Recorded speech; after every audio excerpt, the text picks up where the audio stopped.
Welcome to our channel. With a population of over 1.38 million, Adelaide is a very calm city with beautiful beaches and a considerably slow, laid-back lifestyle. So if you're thinking about living and studying in Adelaide, here are some reasons why it can be a good choice. Let's take a look.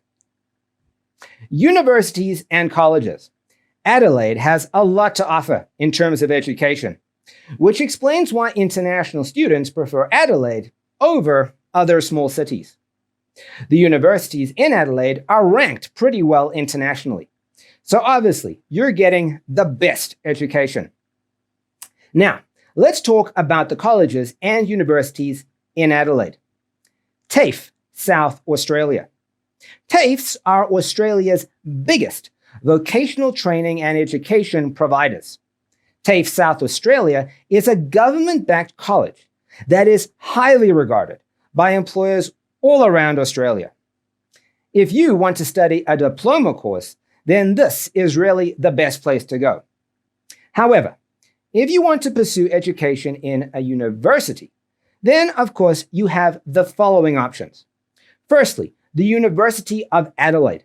Now, the University of Adelaide is ranked among the top 100 to 150 universities in the world, and top 8th in Australia by the Shanghai rankings.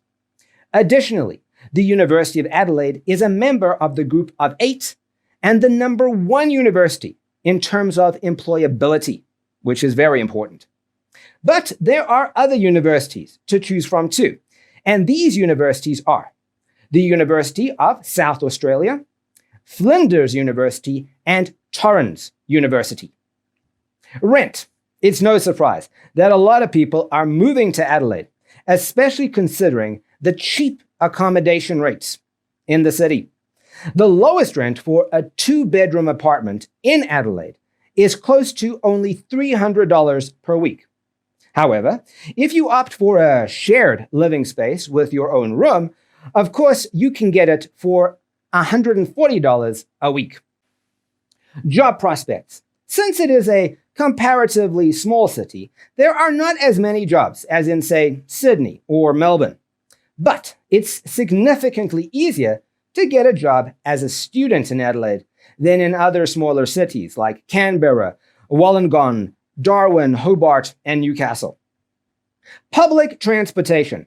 Commuting in Adelaide is also hassle-free because the roads are not that busy, and public transport is especially convenient. You can get around in trams, trains, and buses quite easily. The regular price for a single ticket is around $3.95, and a 28-day pass is just $105. Overall affordability. Adelaide is significantly more affordable than Canberra or other big Australian cities. In fact, it has actually been labeled the most affordable city to buy a property after Hobart. Quite recently, the city has also been named the 3rd most livable city in the world by the Economist Intelligent Unit's Global Livability Index for 2021. So in a nutshell, if you prefer smaller cities, then Adelaide is definitely a great place to live. And the biggest reason for that being its affordability. Thank you for watching our video. Please like, share, and subscribe to our channel. Stay tuned.